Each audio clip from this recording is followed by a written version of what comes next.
Peter Yan against Merab Dvalishvili. How do you handicap the main event here? We've seen the number go up on Peter Yan in the last couple days. Yes. Bantamweight 135. Yan, unusually enough, enters this off 2 losses by the record. Both split decisions. One of them, honestly, I scored for Yan, and I think a lot of people did as well. So that could be 1-1. Yan, really a fluent boxer, very well-rounded, really great fighter, gonna take on a Tasmanian devil vice grip of a Georgian in Merab Dvalishvili. Styles make fights. This sets up to be a really interesting one. As far as price is concerned, Yan opening -170 seemed fair to me. Now he's a bloated 230 and rising.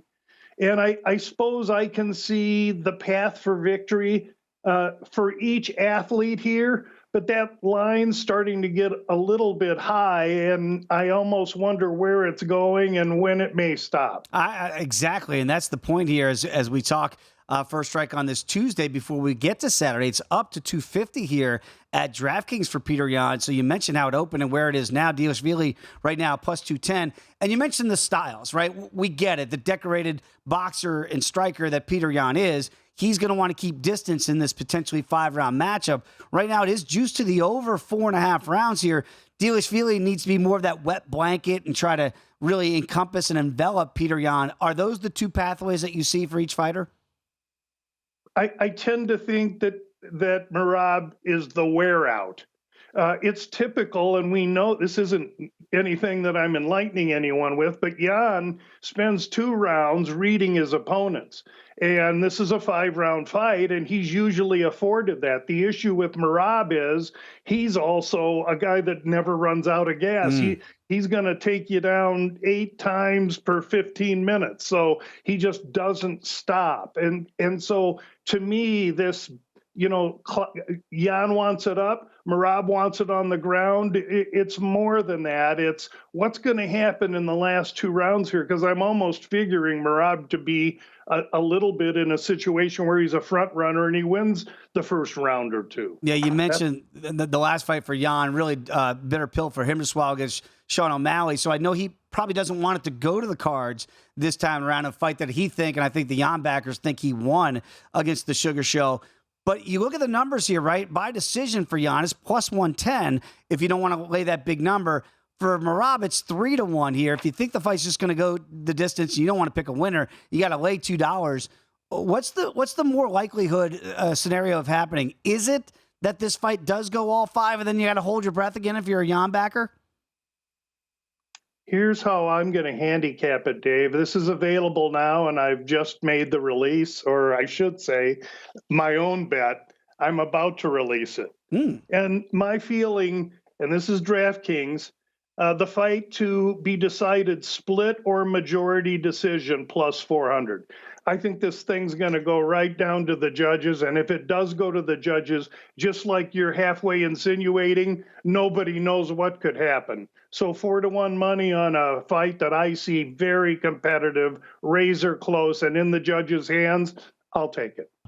Let's get to the main event, because I am intrigued by it. And again, I get it with Peter Yan, and we know what a decorated striker he is. He's lost his last 2 decisions. You can make an argument he should have won both of those on the card. I'm sure that the Sean O'Malley decision still sticks in his craw here. But now he does have 4 L's in that column, the same as Dvalishvili here.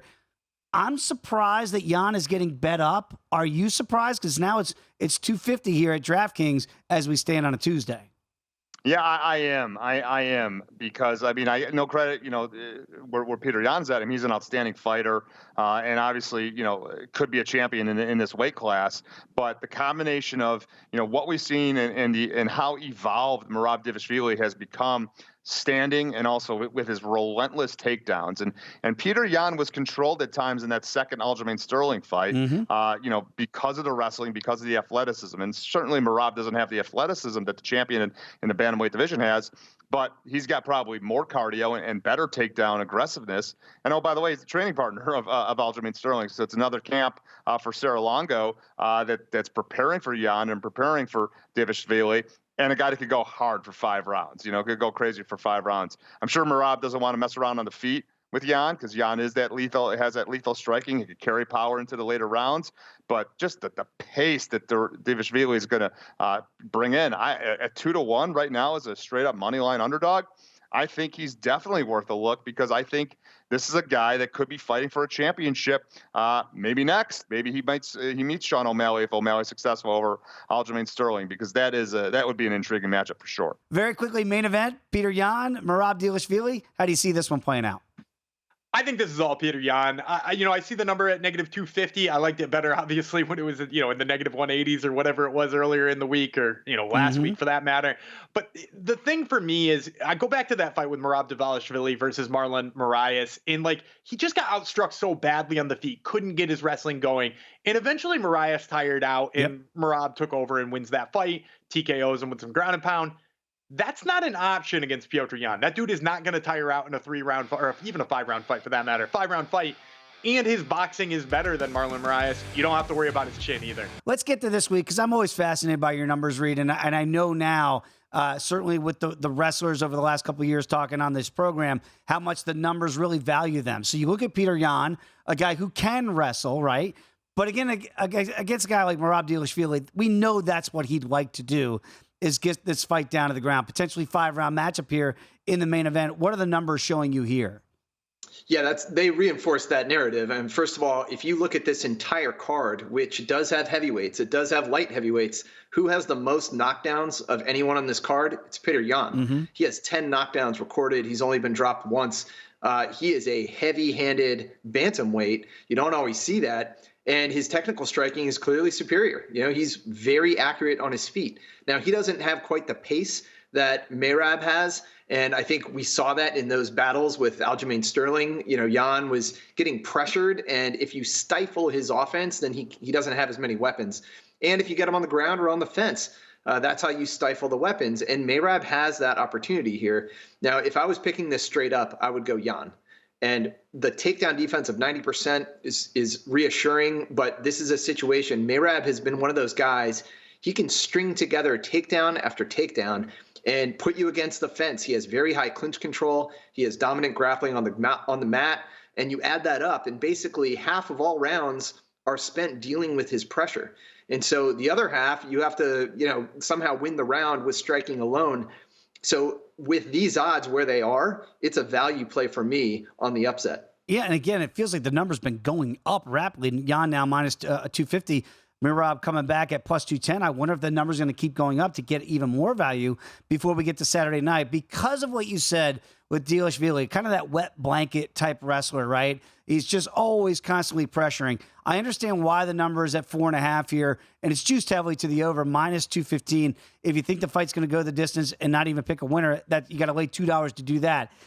Do you see any finishing potential here? You mentioned the knockdowns of Yan. So KO, TKO, DQ, you can get plus money at plus 250 if you like Yan there. By decision, you can get Yan at plus $1.10. I know the numbers kind of show that it's a value play on Dvalishvili, but what about how we think this fight's going to end? Do you see any finishing potential there? I do like where your head is at with Petr Yan and his striking, and that's a pretty juicy return for a striking finish, because if as far as bantamweights go, he is well poised to achieve that, because if he does get it in open water for extended periods of time, he's absolutely going to be winning those exchanges. He has very slick counters, but they turn into combinations. So I like the strikes piling up, and he does have 5 rounds to work. We know that he has a gas tank. But while I might play the value on Merab, if I were to pick a prop on the Yan side, if I was supporting him, I would look for a really high return on a striking finish, because it's not intuitive to think that 2 bantamweights who are going to be grappling a lot, there's going to be a striking finish. But Yan does have that knockdown power it's unlike anybody else on the card right now in terms of how many he's racked up. Yeah, and I look at it too, and I'm right there with you. If you like Jan, don't want to lay the big price tag down, maybe plus 250 is the way to go. And conversely, Dvalishvili, the number's telling you 12-1 to get a KO. Sub is 16-1. Really, the better opportunity there might be Merab by decision, and you get 3-1 there. So you can kind of almost hedge it there as this fight progresses.